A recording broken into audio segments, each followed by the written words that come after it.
ఓకేనండి.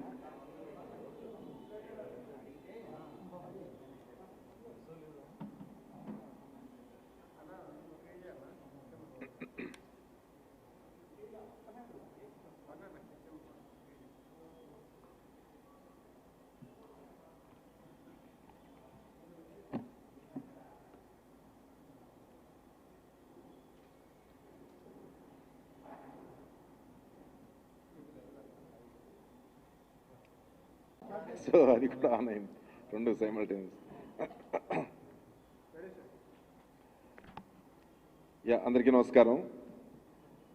అంటే మనకి ఆంధ్రప్రదేశ్లో ఈ పెరుగుతున్న కోవిడ్ కేసెస్ని దృష్టిలో పెట్టుకుని ఫర్దర్గా మన సిస్టమ్ని స్ట్రెంగ్థెన్ చేసుకోవడానికి, అలాగే ఇది ఒక రోజులో అయిపోయేది కాదు, లేకపోతే 1 మంత్లో అయ్యేది కాదు, కాబట్టి మనకి పీక్ కెపాసిటీకి మనం ప్రిపేర్ అయ్యేటట్టు, అలాగే సస్టైన్డ్గా ఈ ఫెసిలిటీస్ కానివ్వండి, ఈ మెడికల్ అండ్ అదర్ ఫెసిలిటీస్ని ఈ పేషెంట్స్కి అందుబాటులో ఉండేటట్టు చేయడానికి డీటెయిల్డ్గా ప్రిపరేషన్స్ మనం గవర్నమెంట్ తరఫు నుంచి చేయడం జరుగుతోంది.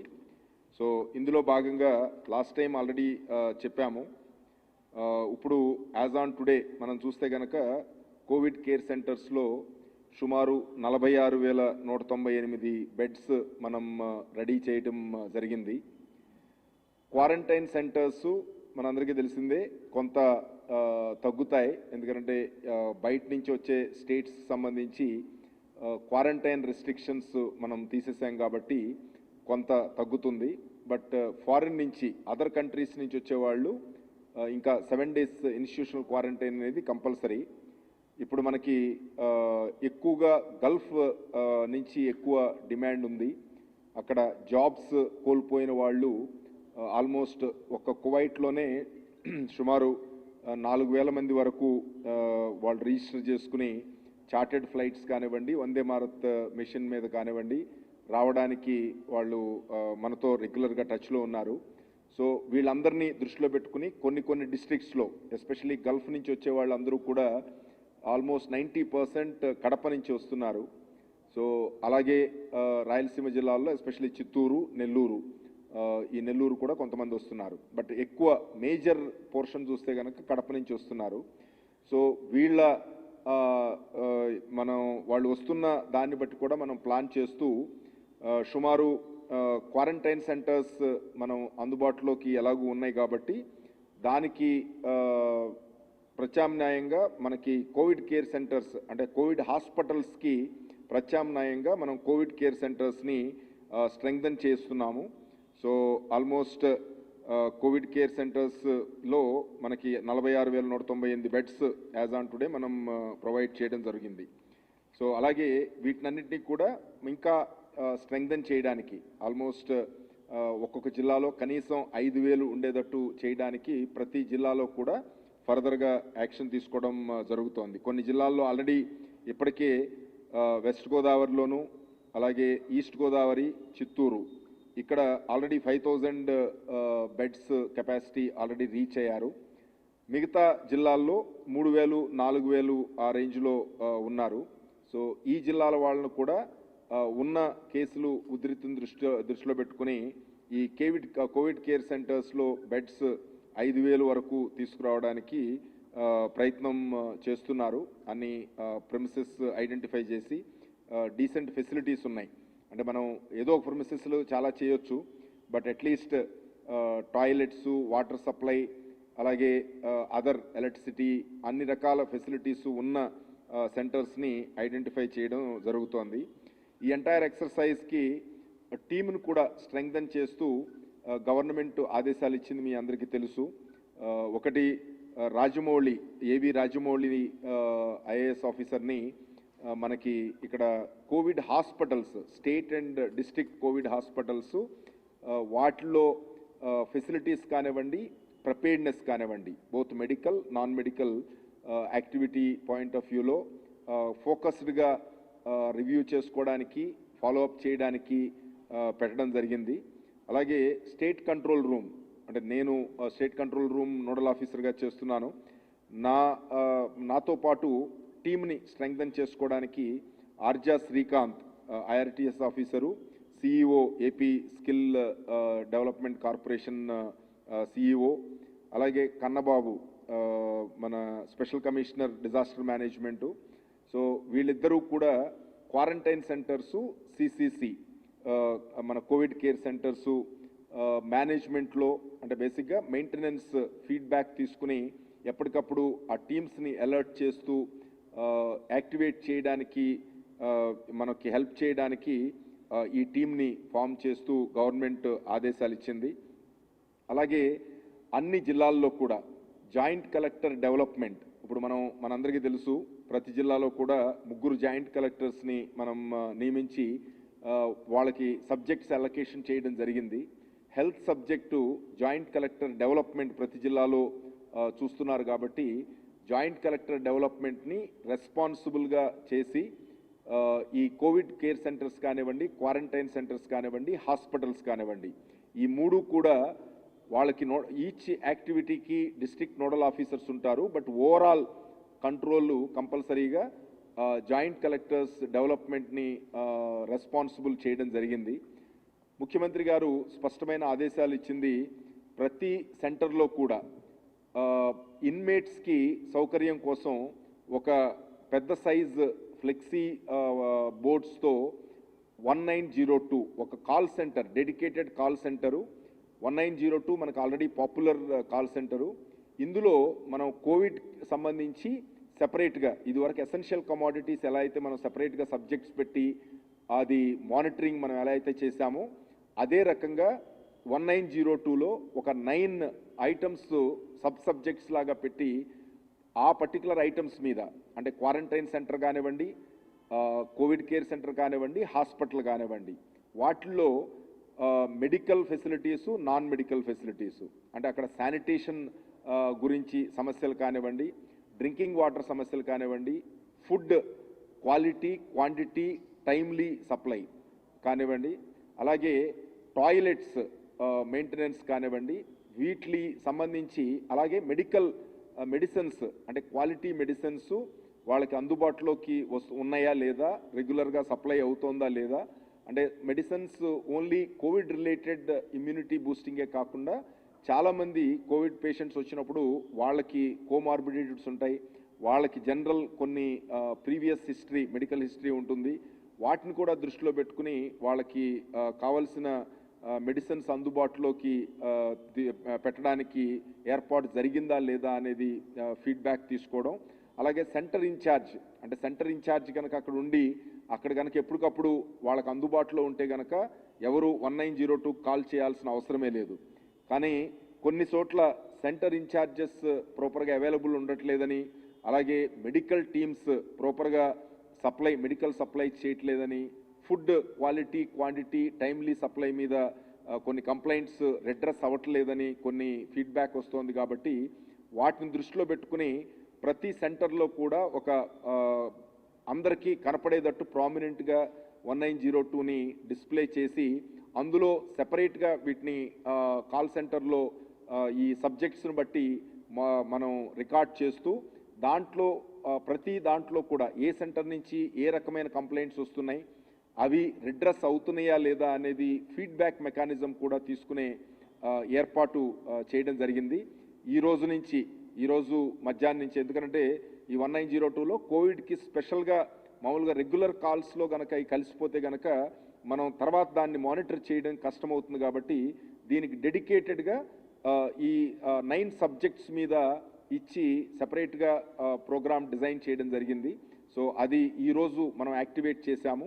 ఎవరైనా ఇన్మేట్స్, ఇదేంటంటే బయట నుంచి కాల్ చేయడానికి కాదు, అక్కడ ఎవరైతే అడ్మిట్ అయ్యారో వాళ్ళకి సౌలభ్యం కోసం, ఎందుకంటే బయట నుంచి ఏదో రకరకాల ఇన్ఫర్మేషన్లతో ప్రాపర్ ఫీడ్బ్యాక్ లేకోకుండా రకరకాల కంప్లైంట్ చేయడం మంచి పద్ధతి కాదు. ఇన్మేట్స్కి వాళ్ళు ఎలా ఫీల్ అవుతున్నారు, ఒకటి వాళ్ళు వచ్చినప్పుడు వాళ్ళని రిసీవ్ చేసుకోవడం కానివ్వండి, వెల్కమ్ కిట్ ఇవ్వడం కానివ్వండి, అలాగే వాళ్ళకి సంబంధించిన ఫుడ్ కానివ్వండి, శానిటేషన్ కానివ్వండి, మెడికల్ అదర్ ఫెసిలిటీస్ కానివ్వండి, వీటికి రెస్పాన్స్ ఎలా ఉందనేది వాళ్ళు ఇన్మేట్స్ నుంచి కనుక వస్తే కనుక అది క్వాలిటీ ఫీడ్బ్యాక్ ఉంటుందనే ఉద్దేశంతో ఇది ఇన్మేట్స్కి ఇస్తున్న ఫెసిలిటీ. సో అది బాధ్యతాయుతంగా ఉపయోగించుకోవాల్సిందిగా మేము రిక్వెస్ట్ చేస్తున్నాము. ఎందుకంటే ఈ మేజర్ ఫీడ్బ్యాక్ ఎక్కువ కనుక రిపీటెడ్గా కంప్లైంట్స్ వస్తే కనుక చాలా స్ట్రిక్ట్ డిసిప్లినరీ యాక్షన్ తీసుకోమని ముఖ్యమంత్రి గారు ఆదేశాలు ఇచ్చారు. సో కొంతమంది మనం చాలా సీరియస్ యాక్షన్ కూడా తీసుకోవాల్సి వస్తుంది, సస్పెన్షన్స్ దాకా వెళ్లాల్సి వస్తుంది. అందుకని ఎవరైనా ఇన్మేట్స్ నిజంగా వాళ్ళు జెన్యూన్గా అక్కడ ప్రాబ్లం ఉంటే తప్పకుండా చేయండి. బట్ ఇర్రెస్పాన్సిబుల్ కాలింగ్ అనేది ఎవరికి కూడా మంచిది కాదు. సో అది ఒకసారి రిక్వెస్ట్ చేస్తున్నాం. సో ఈ ఫెసిలిటీ ఈ రోజు నుంచి అందుబాటులోకి తీసుకొస్తున్నాం. దీన్ని మరింత మెరుగుపరిచి ఫీడ్బ్యాక్ ఈ ఒక్క వాళ్ళు మనకి చేసే పద్ధతే కాకుండా మనం కూడా వాళ్ళని ఎప్పటికప్పుడు ఎంక్వైరీ చేస్తూ ఉండాలనేది ముఖ్యమంత్రి గారు సూచించారు. సో దాన్ని దృష్టిలో పెట్టుకుని స్టేట్ కంట్రోల్ రూమ్లో అంటే స్కిల్ డెవలప్మెంట్ కార్పొరేషన్లోను అలాగే మన స్టేట్ కంట్రోల్ రూమ్లో కూడా టీమ్స్ని పెట్టి క్వారంటైన్ సెంటర్సు, కోవిడ్ కేర్ సెంటర్స్లో ప్రతి సెంటర్ని కూడా ప్రతిరోజు ర్యాండమ్గా 6 మెంబర్స్ని 5 to 6 మెంబర్స్ దగ్గర నుంచి ఫిజికల్గా కాల్ చేసి అక్కడ ఈ పర్టికులర్ ఐటమ్స్లో మనం ఏదైతే 7 ఐటమ్స్ మనం ఇంతకుముందు డిసైడ్ చేసుకున్నామో అంటే food, sanitation, drinking water supply, అలాగే వాష్రూమ్స్ మెయింటెనెన్స్, క్వాలిటీ, వీటి మీద. సో వీటి మీద ఫిక్స్డ్గా మనం రిపోర్ట్ తీసుకోవడానికి ఆర్గనైజ్ చేశాము. ప్రతిరోజు ప్రతి సెంటర్లో అది టోటల్గా ఈ అన్ని ఐటమ్స్ మీద కూడా మనం ఫీడ్బ్యాక్ తీసుకుంటున్నాము. ఈ ఫీడ్బ్యాక్లో ఏదైతే బ్యాడ్ క్వాలిటీ అనేది వచ్చిందో అది శానిటేషన్ మీద అయి ఉండొచ్చు, వాటర్ సప్లై మీద అయి ఉండొచ్చు, ఫుడ్ అయి ఉండొచ్చు, రకరకాల రీజన్స్, మెడికల్ మనకి మెడిసిన్స్ అవి అందుబాటులోకి తీసుకురావట్లేదు అనేది అయి ఉండొచ్చు. ఈ రకమైన ఏ ఫీడ్బ్యాక్ వచ్చినా సరే ఇమీడియట్గా కన్సర్న్డ్ కలెక్టర్కి, జాయింట్ కలెక్టర్కి ఇది పంపించే ఏర్పాటు చేయడం జరిగింది. ప్రతి సెంటర్లో కూడా ప్రతిరోజు 5 to 6 మెంబర్స్ ర్యాండమ్ ఫీడ్బ్యాక్ మేము డైరెక్ట్గా కాల్ చేసి తీసుకునే ఏర్పాటు చేశాము. డెఫినెట్లీ ముఖ్యమంత్రి గారు చాలా దీని మీద సీరియస్గా ఉన్నారు. ఏ రకమైన అంటే కొంత ఫీడ్బ్యాక్స్ జనరల్గా మ్యాక్సిమం నెంబర్ ఆఫ్ సెంటర్స్ మనం చేస్తున్నప్పుడు కొన్ని సెంటర్స్లో ఈ రకమైన స్లాక్నెస్ మనకు కనపడుతోంది. సో దాన్ని మనం టైట్ చేయడానికే జాయింట్ కలెక్టర్స్ని ఎక్స్క్లూజివ్గా ఇంకా ఈ పర్టికులర్ పీరియడ్లో ఇది మెయిన్ ఫోకస్ ఐటమ్ కింద వర్క్ చేయమని డెడికేటెడ్గా జాయింట్ కలెక్టర్ డెవలప్మెంట్స్ అందరినీ కూడా ఆదేశాలు ఇవ్వడం జరిగింది. ఇప్పుడు మనం యాక్టివ్గా మనం చూస్తే కనుక 20 కోవిడ్ కేర్ సెంటర్స్లో మనం సుమారు ఒక 3071 మంది మనం పేషెంట్స్, వీళ్ళందరూ పాజిటివ్ పేషెంట్స్ ఉన్నారు. అలాగే 94 క్వారంటైన్ సెంటర్స్లో 6727 మంది మనం క్వారంటైన్ సెంటర్స్లో ఉన్నారు. సో వీళ్ళతో పాటు హాస్పిటల్స్లో మీకు ఆల్రెడీ డైలీ బులెటిన్ మీకు వస్తోంది. హాస్పిటల్స్లో డైరెక్ట్గా వాళ్ళు కొంచెం మోడరేట్ నుంచి సీరియస్ సిమ్టమ్స్ ఉన్న వాళ్ళందరూ కూడా డైరెక్ట్గా ఈ కోవిడ్ హాస్పిటల్స్ కానివ్వండి, స్టేట్ కోవిడ్ హాస్పిటల్స్లో ట్రీట్మెంట్ పొందుతున్నారు. సో ఇది అంటే మనం ఈ డెత్స్ కూడా పెరగడం అనేది డెఫినెట్లీ ఆందోళన కలిగించే అంశం. దీని మీద ముఖ్యమంత్రి గారు వైటల్స్ కంపల్సరీగా ఈవెన్ కోవిడ్ కేర్ సెంటర్స్లో కూడా వైటల్స్ ఎవ్రీ డే తీసుకుని అప్డేట్ చేసి అది ఒక టీమ్ లాగా దాన్ని అనలైజ్ చేసే సిస్టమ్ ఒకటి పెట్టుకున్నాం ఆల్రెడీ. సో దాన్ని ఫర్దర్గా స్ట్రెంగ్థన్ చేయడానికి క్వాలిటీ మెడికల్ ఫీడ్బ్యాక్ అందులో చూసి ఎప్పటికప్పుడు కోవిడ్ కేర్ సెంటర్స్ ఇన్ఛార్జెస్ని యాక్టివేట్ చేయడానికి మనం ఏర్పాట్లు చేయడం జరిగింది. సో ఇవన్నీ కూడా డెఫినెట్లీ మనం మన ఓన్లీ ఒక సింగిల్ టార్గెట్ ఏదైతే కోవిడ్ పేషెంట్స్ ఉన్నారో సో వాళ్ళు అందరికీ తెలిసిందే అంటే బేసిక్గా రిలక్టెన్స్ ఉంది. ఈవెన్ ఫ్యామిలీ మెంబర్స్ కూడా వాళ్ళకి మనం సపోర్ట్ చేయడానికి సిస్టమ్ పర్మిట్ చేయదు, ఎందుకంటే ఇన్ఫెక్షన్ స్ప్రెడ్ అయ్యే అవకాశం ఉంది కాబట్టి. సో ఈ పరిస్థితుల్లో కొంత ప్రాబ్లమ్స్ ఉన్నప్పటికీ కూడా వీలైనంత కంఫర్టబుల్ పొజిషన్ క్రియేట్ చేయాలనేది మనం ప్రయత్నం చేస్తున్నాం. అలాగే అన్ని కోవిడ్ హాస్పిటల్స్లోనూ తర్వాత మన ఈ కోవిడ్ కేర్ సెంటర్స్లో కూడా హెల్ప్ డెస్క్ ఒకటి పెట్టమని ముఖ్యమంత్రి గారు సూచించారు. సో ఈ హెల్ప్ డెస్క్ ఉద్దేశం ఏంటంటే చాలామంది పేషెంట్స్ మనం లోపల అడ్మిట్ చేసిన తర్వాత వాళ్ళ కండిషన్ ఎలా ఉందో తెలియక బయట వాళ్ళకి చాలా ఆందోళనగా ఉండటం అనేది మనం చూస్తూ ఉంటాం.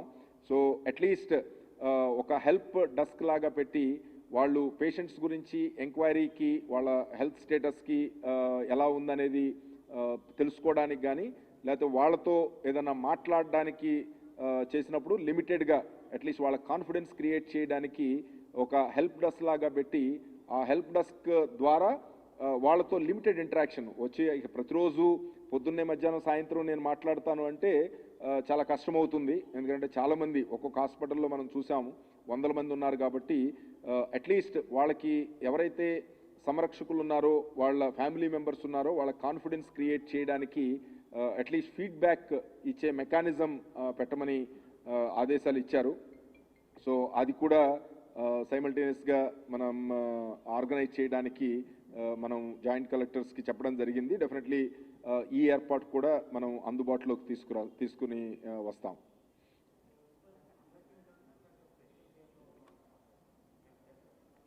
అంటే అదే ఎవరైతే వాళ్ళ ఇన్ఫర్మేషన్ వీళ్ళకి రావట్లేదో అంటే క్రిటికల్ కేర్ కానివ్వండి, అది బేసిక్గా ఐసీయూస్ కానివ్వండి, లేకపోతే కనుక వాళ్ళు ఫోన్ అందుబాటులోకి లేక వాళ్ళు లోపల వాళ్ళతో మాట్లాడలేని పరిస్థితి ఉన్నప్పుడు నార్మల్గా ఎసిమ్టమాటిక్ పేషెంట్స్ కానీ మీన్స్ నార్మల్గా మైల్డ్ సిమ్టమ్స్ ఉన్న వాళ్ళకి ఏం ప్రాబ్లం లేదు. వాళ్ళు అందరూ ఇప్పుడు ఇవాళ రేపు అందరికీ ఫోన్లు ఉన్నాయి.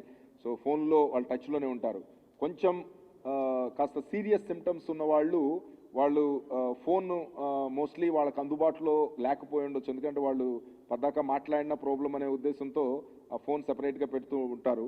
సో అలాంటి కేసుల్లో ఎక్కడైతే వాళ్ళు రెస్పాండ్ అయ్యే పొజిషన్లో లేరో అలాంటి పేషెంట్లు దృష్టిలో పెట్టుకుని ఒక హెల్ప్ డెస్క్ లాగా పెడదామనేది that is the plan.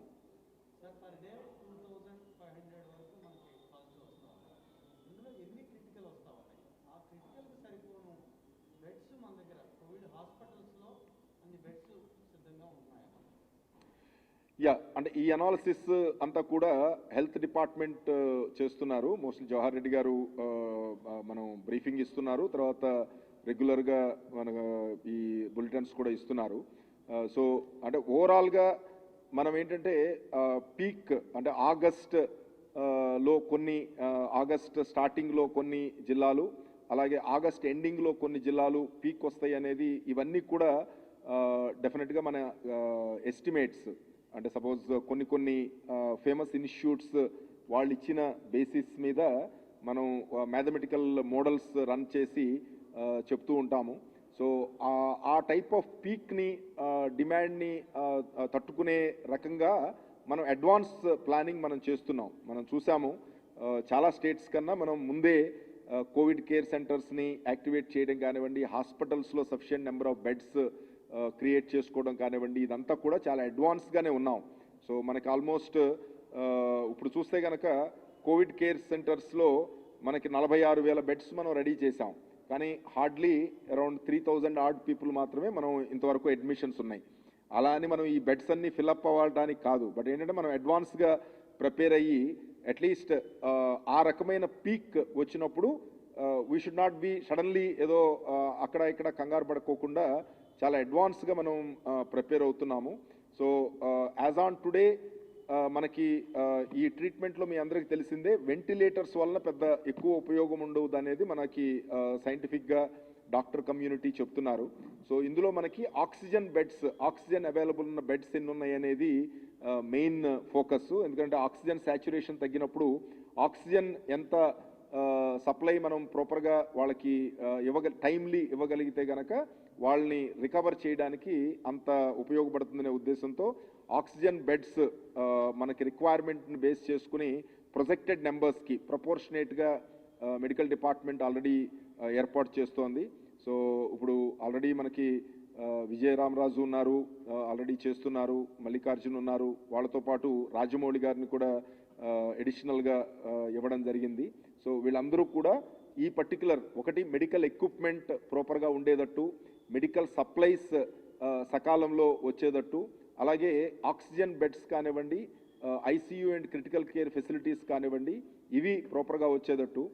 Already ముఖ్యమంత్రి గారు స్పెషలిస్ట్ సర్వీసెస్ను కూడా ఆల్మోస్ట్ 17,000 మంది స్పెషలిస్టుల్ని ఐఎంఏ దగ్గర నుంచి రిజిస్టర్ చేసుకుని వాళ్ళ సర్వీసెస్ కూడా అవసరమైనప్పుడు తీసుకోవడానికి ఆల్మోస్ట్ 1,50,000 రూపాయలు మనం వాళ్ళకి ఆనరేరియం అనివ్వండి, మనం వాళ్ళకి ఇచ్చే రెమ్యూనరేషన్ అని కానివ్వండి, ఏదైనా సరే.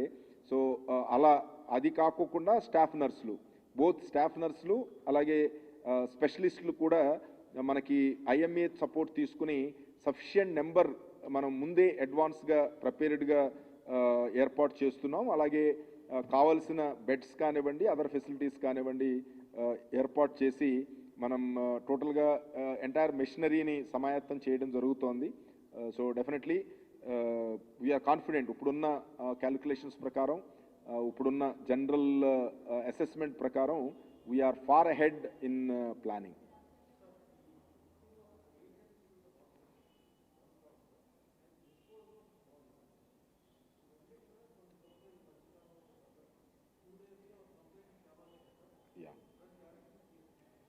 అదే ఇప్పుడు ఈ disposal of the dead bodies మీద మీ అందరికీ తెలిసిందే, ముఖ్యమంత్రి గారు 15,000 రూపాయలు ఒక్కొక్క డెడ్ బాడీ డిస్పోజల్కి మనకి శాంక్షన్ చేయడానికి ఆల్రెడీ ఆర్డర్స్ ఇవ్వడం జరిగింది.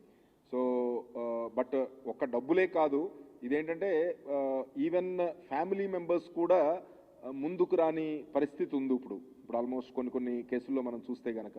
So it is a almost pandemic situation and infection స్ప్రెడ్కి భయం ఉంటుంది కాబట్టి రకరకాల ఆందోళనలు, అలాగే ఈవెన్ విలేజెస్ కానివ్వండి, టౌన్స్లో కానివ్వండి, డెడ్ బాడీ తీసుకొస్తున్నారంటే దాన్ని ఏ రకంగా ఆపుదాము అనేది ఆల్మోస్ట్ ఫిజికల్గా కూడా లా అండ్ ఆర్డర్ సిచ్యువేషన్స్ వచ్చే పరిస్థితి కూడా మనకు వస్తోంది. అందుకనే ముఖ్యమంత్రి గారు చాలా స్పష్టమైన ఆదేశాలు ఇచ్చారు. ఎక్కడ కూడా అట్లీస్ట్ డీసెన్సీ, బరియల్లో డీసెన్సీ మెయింటైన్ చేయాలి అండ్ ప్రాపర్గా బరీ చేయాలి అండ్ అన్ని ప్రోటోకాల్ ఇవ్వడం జరిగింది. డెప్త్ ఆఫ్ పిట్ కానివ్వండి, so carrying, mode of carrying the dead body కానివ్వండి. ఆల్మోస్ట్ మనందరికీ తెలిసిందే, చనిపోయిన తర్వాత ఒక 6 గంటల తర్వాత వైరస్ బాడీలో సర్వైవ్ అవ్వదు. సో అది కూడా మనం పాపులరైజ్ చేసి అట్లీస్ట్ ఈ రకమైన ప్రికాషన్స్ తీసుకుని చేస్తే గనక ఏ రకమైన ఇబ్బంది ఉండదు అనేది ప్రజల్లో అవేర్నెస్ క్రియేట్ చేసి మనం చేస్తున్నాము. సో ఒక్కొక్క డెడ్ బాడీకి 15,000 రూపాయలు. మన ఎన్జిఓస్ అందరినీ కూడా యాక్టివేట్ చేయమని, కొంతమంది ఎన్జిఓస్ స్పెషల్గా ఈ పర్టికులర్ యాక్టివిటీలో బాగా డెడికేటెడ్గా పనిచేసే ఎన్జిఓస్ కొన్ని ఎన్జిఓస్ ఉన్నాయి, వాళ్ళు కూడా కాంటాక్ట్ చేసి కలెక్టర్స్ యాక్టివేట్ చేయమని రిక్వెస్ట్ చేయడం జరిగింది. ఈ 15,000 రూపాయలు అనేది అట్లీస్ట్ ఆ ఖర్చుకి వెనకాడకోకుండా ప్రాపర్గా దాన్ని డీసెంట్ బరియల్ ఇవ్వడానికి అమౌంట్గా ముఖ్యమంత్రి గారు శాంక్షన్ చేయడం జరిగింది.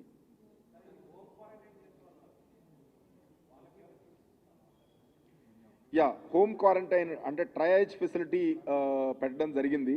సో అందులో వీళ్ళు రిపోర్ట్ చేసిన తర్వాత అక్కడ ఉన్న మెడికల్ టీము వాళ్ళు కనుక హోమ్ క్వారంటైన్కి ప్రాబ్లం లేదు, అసిమ్టమాటిక్గా ఉన్నారు, చాలా మైల్డ్ సిమ్టమ్స్ ఉన్నాయి, అది వాళ్ళు ప్రాపర్ కేర్తో వాళ్ళు మేనేజ్ చేయగలరు, వాళ్ళ దగ్గర ఇండిపెండెంట్గా ఒక రూము వీళ్ళకి డెడికేటెడ్గా ఇవ్వడానికి ఆ ఫెసిలిటీ ఉంది అని సాటిస్ఫై అయిన తర్వాత హోమ్ కేర్ ఫెసిలిటీ ఇస్తాం జరుగుతోంది.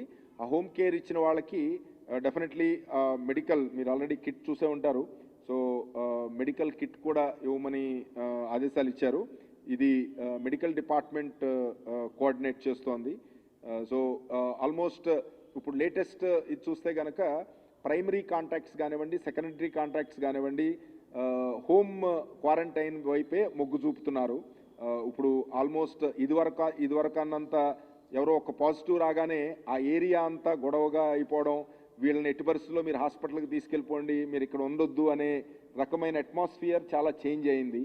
సో ఆల్మోస్ట్ ఇప్పుడు స్ప్రెడ్ అవుతోంది కాబట్టి ప్రతి వాళ్ళకి ఆ పెయిన్ తెలుస్తోంది. ఎందుకంటే ఇప్పుడు ఆల్మోస్ట్ మనకు తెలిసిన ఫ్యామిలీస్లో, ఫ్రెండ్స్లో ఎవరో ఒకళ్ళకి పాజిటివ్ రావడం, వాళ్ళు మనం ఇంటికాడే సేఫ్గా ఉంటాము అనే రకమైన అభిప్రాయం ఉండడం, ఇవన్నీ చూసిన తర్వాత ప్రజల్లో కూడా డెఫినెట్లీ చాలా మార్పు వచ్చింది.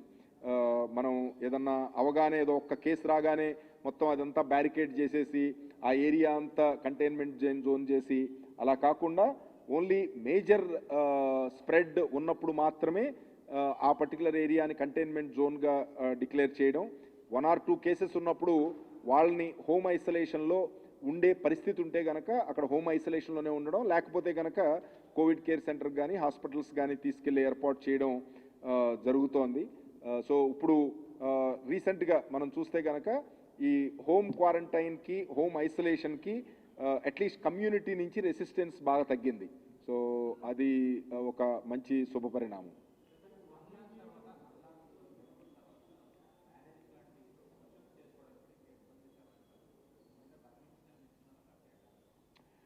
యా, అంటే మ్యారేజ్ డెత్ ఈ రెండు కూడా మనం నెంబర్స్ మనం ఆల్రెడీ MHA గైడ్ లైన్స్ ఇచ్చారు. సో డెత్ కేసులో అయితే కనుక 20 మెంబర్స్ కన్నా ఎక్కువ గుమ్మికూడొద్దు. అంటే ఇది బేసిక్గా ఇదంతా కూడా కంటైన్మెంట్ స్ప్రెడ్ అవాయిడ్ చేయడానికి, సో ఎవరిని ఇబ్బంది పెట్టడానికి కాదు. అలాగే మ్యారేజ్కి 50 మెంబర్స్. సో ఈ రెస్ట్రిక్షన్స్ కంటిన్యూ అవుతాయి. ఎందుకంటే ఇప్పుడు చాలా మనమే చూస్తున్నాం, ఆల్మోస్ట్ 10%. ఇప్పుడు మనం టెస్టులు చేస్తున్న దాంట్లో 10% పాజిటివిటీ రేట్ ఉంటుంది. So this is not a small thing. మనం ఆల్మోస్ట్ 1% నుంచి స్టార్ట్ అయ్యాం. ఇప్పుడు ఆల్మోస్ట్ ఈ అన్లాక్ ఎఫెక్ట్తో ఆల్మోస్ట్ 10%కి వచ్చేసాం. So this not a happy situation. So definitely అంటే మనకి చాలా అందరూ సమక్షంలో, అందరూ రిలేటివ్స్ ఫ్రెండ్స్ సమక్షంలో పెళ్ళిళ్ళు చేయాలి, అదంతా కూడా ప్రతి వాళ్ళకి ఉంటుంది. కానీ ఇప్పుడు మనకున్న పరిస్థితుల దృష్ట్యా ఆ డిసిప్లిన్ కంపల్సరీగా ఉండాలి. అండ్ ఎక్కడైనా సరే ఎక్స్ట్రా మెంబర్స్ గుమికూడితే కనుక డెఫినెట్లీ పోలీస్ యాక్షన్ ఉంటుంది. పోలీస్ ఆఫీసర్స్ని చాలా క్లియర్గా డైరెక్షన్స్ ఇవ్వడం జరిగింది. సో ఏ రకమైన ఈ టైప్ ఆఫ్ గ్యాదరింగ్స్ మనం పర్మిటెడ్ నెంబర్ కన్నా ఎక్కువ లేకోకుండా కంపల్సరీగా మెయింటైన్ చేయమని. యా, అందుకనే అందులోనే మనం 3 కేటగిరీస్గా అందులో డివైడ్ చేసాం. వీళ్ళు ఎప్పుడైతే కాల్ చేస్తారో అది క్వారంటైన్ సెంటరా, ఫస్ట్ కంప్లైనెంట్ దగ్గర నుంచి మీరు క్వారంటైన్ సెంటర్లో ఉన్నారా, కోవిడ్ కేర్ సెంటర్లో ఉన్నారా, హాస్పిటల్లో ఉన్నారా, అది ఫస్ట్ ఫీడ్బ్యాక్ తీసుకుంటారు. దాని తర్వాత ఏ సెంటరు, అంటే ఒకే మండలంలో 2-3 సెంటర్లు ఉండొచ్చు. సపోజ్ ఎస్పెషల్లీ క్వారంటైన్ సెంటర్స్ అయితే 2-3 ఉండొచ్చు, హాస్పిటల్స్ 1-2 ఉండొచ్చు. సో అందుకని ఇది బేసిక్గా మండల్ వైజ్. ఫస్ట్ మండలానికి వెళ్ళిన తర్వాత మండలం నుంచి ఈ సెంటర్స్కి వెళ్ళి ఆ సెంటర్లో మోర్ దాన్ 1 సెంటర్ ఉంటే కనుక ఏ సెంటర్ నుంచి అనేది పికప్ చేసి, ఇందుకనే బాగా టైం పడుతోంది. ఎందుకంటే ఇది కంప్లీట్గా రీడిజైన్ చేయాల్సి వచ్చింది మన అప్లికేషను. ప్లస్ ఇందులో మన ప్రాబ్లం కూడా ఏమొచ్చిందంటే కోవిడ్ హాస్పిటల్స్ చాలా వరకు మనం ప్రైవేట్ హాస్పిటల్స్ కూడా మనం తీసుకున్నాం. సో యాజ్ ఆన్ టుడే మన స్పందనలో user name password only government ఎంప్లాయీస్కి మాత్రమే ఉంది. సో ఇప్పుడు ప్రైవేట్ హాస్పిటల్ తీసుకున్నప్పుడు హాస్పిటల్ ఇన్ఛార్జ్, అంటే అక్కడున్న సూపరింటెండెంట్ కానీ RMOని కానీ మనం ఇన్ఛార్జ్గా పెట్టాం. సో వాళ్ళకి మన సిస్టంలో యాక్సెస్ లేదు. సో అందుకని ఇవన్నీ చేయడానికి కొంత టైం పట్టింది. అండ్ నెక్స్ట్ 1 or 2 డేస్లో ఇప్పుడు as on today only government employees వరకే మనం వెళ్ళేటట్టు పెట్టాము. అండ్ ఎక్కడైతే గవర్నమెంట్ ఎంప్లాయీ లేకుండా ప్రైవేట్ అతను ఉన్నారో అది కన్సర్న్ తహసీల్దార్కి వెళ్ళేటట్టు పెట్టాం, లాస్ట్ మైల్ ఫంక్షనరీ. తహసీల్దార్ అక్కడ వాళ్ళతో కోఆర్డినేట్ చేసి అది ఇష్యూ రిడ్రెస్ అయ్యి యాక్షన్ టేకెన్ రిపోర్ట్ అప్డేట్ చేసేటట్టు మనం పెట్టడం జరిగింది. సో ఈ అన్ని కంప్లైంట్స్ కూడా వితిన్ అవర్స్లోనే రిజాల్వ్ అవ్వాల్సినవి. ఎందుకంటే ఫుడ్ క్వాలిటీ కానివ్వండి, ఏదైనా కాంట్రాక్టర్ని ఎక్కడైనా సరే రిమూవ్ చేయడానికి ఏ రకంగా వెనకాడొద్దు. ఉన్న బెటర్ ఫెసిలిటీ మనం ఆల్మోస్ట్ రీజనబుల్ డీసెంట్ అమౌంట్ ఇస్తున్నాం కాబట్టి బెటర్ ఫెసిలిటీ క్రియేట్ చేసే వాళ్ళని ఇమీడియట్గా బ్యాకప్ పెట్టుకోమని ఆల్రెడీ కలెక్టర్స్ అందరికీ కూడా స్పష్టంగా చెప్పడం జరిగింది.